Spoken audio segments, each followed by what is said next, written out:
Hello everyone, welcome back to this YouTube channel. तो इस video में हम लोग कवर करेंगे जनरल नॉलेज के कुछ प्रीवियस ईयर क्वेश्चन। अगर आप किसी भी कॉम्पिटिटिव एग्जाम का प्रिपरेशन कर रहे हैं तो वीडियो लास्ट तक जरूर देखिएगा। चलिए वीडियो शुरू करते हैं। जल्दी से इसको लाइक कर दीजिए और चैनल पर नए हैं तो जल्दी से चैनल को सब्सक्राइब कर लीजिए।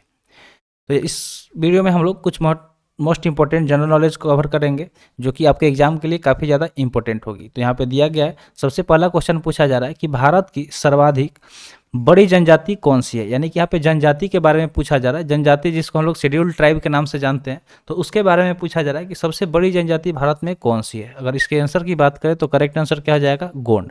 जो गोंड एक जनजाति का नाम है जो भारत में सर्वाधिक बड़ी जनजाति है, यानी कि इनका जो जनसंख्या है बहुत ज़्यादा है भारत में। इसी तरह का हम लोग मोस्ट इंपोर्टेंट क्वेश्चन कवर करेंगे इस सेशन के थ्रू। अगला क्वेश्चन दिया गया है कि कोलकाता किस नदी के किनारे स्थित है। तो अगर आपको पता होगा जो भी क्वेश्चन यहाँ पे पूछा जा रहा है इसका आंसर, तो कमेंट सेक्शन में जरूर बताइएगा।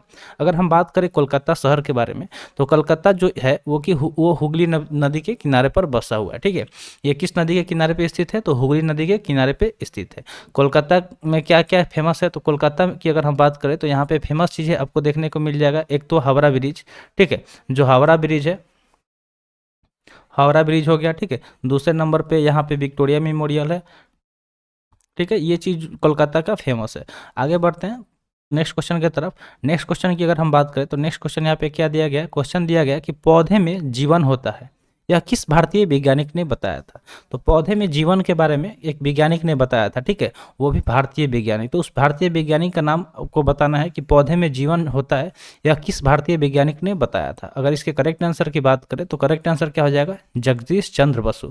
जो जगदीश चंद्र बसु थे वो एक भारतीय वैज्ञानिक थे जिन्होंने बताया कि जो पौधे होते हैं उसमें जीवन होता है। ठीक है, लाइफ इन प्लांट्स, ये चीज़ बताया गया था किनके द्वारा, तो इंडियन साइंटिस्ट जगदीश चंद्र बसु द्वारा। अगला क्वेश्चन है कि मनुष्य के शरीर में कितने गुणसूत्र होते हैं। ठीक है, कितने गुणसूत्र होते हैं ये पूछा जा रहा है। ठीक है, गुणसूत्र की अगर बात करें तो जो मनुष्य के शरीर में 23 जोड़े, ठीक है, 23 जोड़े मतलब होते हैं। पेयर में अगर बात करें तो 23 होगा, और ऐसे इंडिविजुअल पूछा जाए तो 46 यानी कि 46 गुणसूत्र होते हैं। ठीक है, क्रोमोसोम के बारे में पूछा जा रहा है। गुणसूत्र को हम लोग इंग्लिश में किस चीज़ से जानते हैं, तो क्रोमोसोम,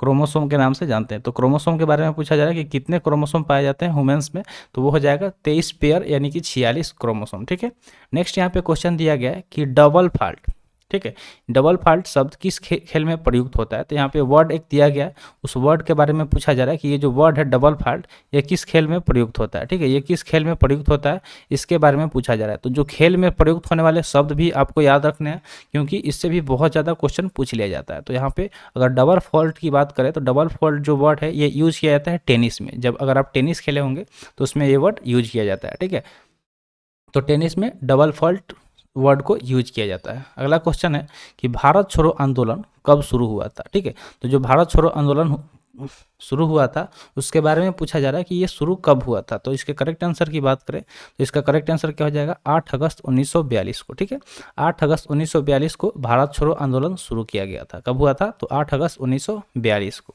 तो चीज़ें रिपीट करते रहना है जो भी हम बता रहे हैं ताकि आपको जल्दी से याद हो जाए। ठीक है, साथ साथ में अगर याद होता है तो बहुत अच्छा बात है कि आपको जो भी चीज़ें यहाँ पे बताई जाएगी क्लास में ही याद हो जाएगा। अगला क्वेश्चन दिया गया है कि जब सहायक गठबंधन शुरू किया गया था तो गवर्नर जनरल कौन था। ठीक है, तो इस गवर्नर जनरल से बहुत ज़्यादा क्वेश्चन पूछा जाता है। किसी भी एग्जाम को अगर उठा के देख ले तो उसमें गवर्नर जनरल से बहुत ज़्यादा क्वेश्चन पूछा जा रहा है। यहाँ पे एक गठबंधन के बारे में पूछा जा रहा है कि जो सहायक गठबंधन शुरू किया गया था, ठीक है, तो उस टाइम गवर्नर जनरल भारत में कौन थे इनके बारे में पूछा जा रहा है। तो इसका करेक्ट आंसर क्या हो जाएगा, लॉर्ड वेलेस्ली।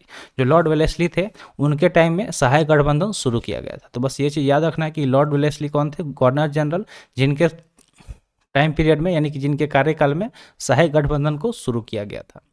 अगला क्वेश्चन है कि वायुमंडलीय दाब किस यंत्र से मापा जाता है। जो वायुमंडलीय दाब है इसको मापने के लिए कौन सा यंत्र यानी कि इंस्ट्रूमेंट का यूज किया जाता है।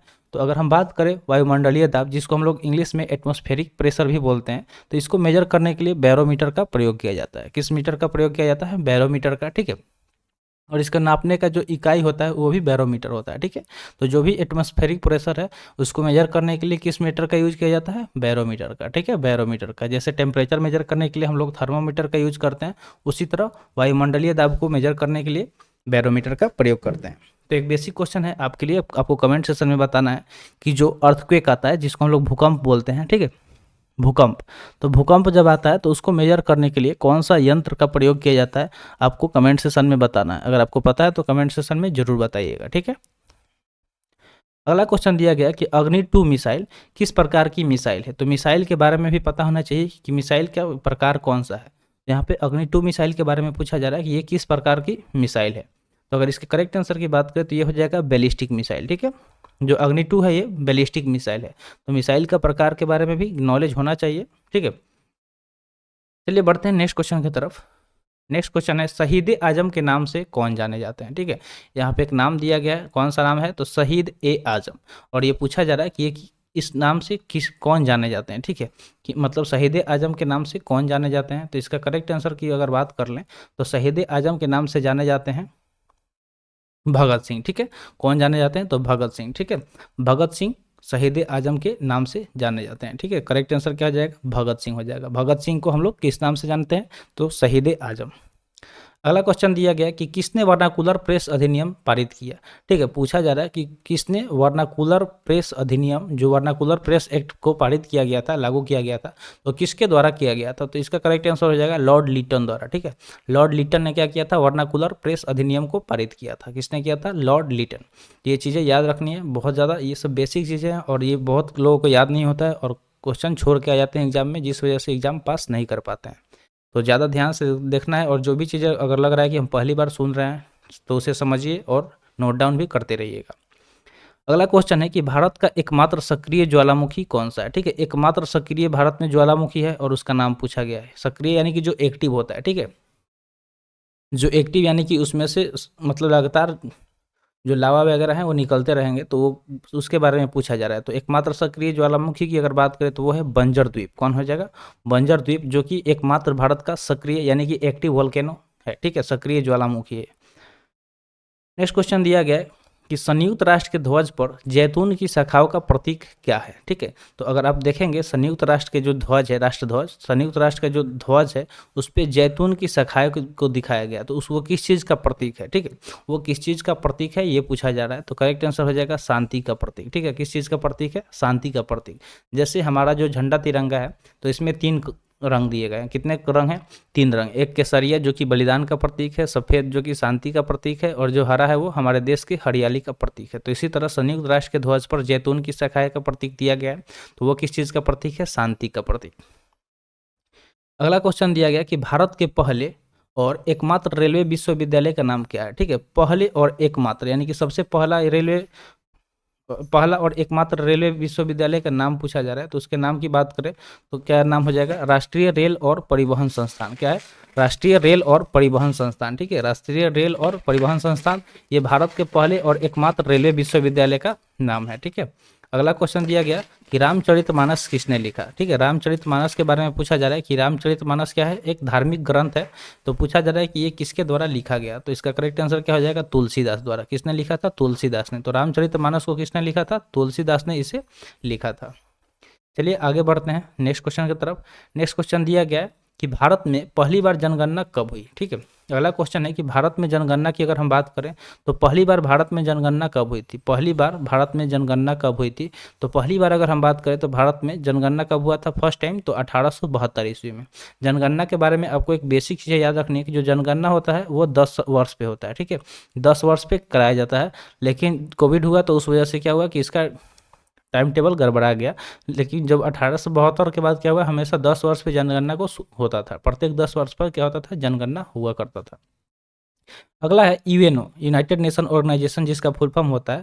तो यहाँ पे दिया गया है कि यूएनओ ने पर्यावरण संरक्षण अधिनियम, जो पर्यावरण संरक्षण अधिनियम है उसके बारे में कह रहा है कि कब पारित किया। किसने, यूएनओ ने। ये पूछा जा रहा है कि यूएनओ ने पर्यावरण संरक्षण अधिनियम को कब पारित किया, कब उसको पारित किया। तो करेक्ट आंसर हो जाएगा मार्च 1986 में। कब, मार्च 1986 में यूएनओ द्वारा पर्यावरण संरक्षण अधिनियम को पारित किया गया था। यूएनओ द्वारा पर्यावरण संरक्षण अधिनियम को कब पारित किया गया था, तो मार्च 1986 में पारित किया गया था। अगला क्वेश्चन दिया गया कि बंगाल का विभाजन कब और किसके द्वारा किया गया था। तो बंगाल का विभाजन बहुत इंपॉर्टेंट क्वेश्चन है, इसको मार्क कर लीजिएगा कि बंगाल के विभाजन के बारे में पूछा जाता है, ठीक है। तो बंगाल का विभाजन की अगर हम बात करें तो बंगाल का विभाजन कब हुआ था, तो वो हुआ था, यदि यहाँ पर हम मार्क कर दे रहा है स्टार, इसको आप नोट डाउन कर लीजिएगा, बहुत इंपॉर्टेंट क्वेश्चन है। तो ये 1905 ईस्वी में हुआ था। कब हुआ था? 1905 ईस्वी में हुआ था।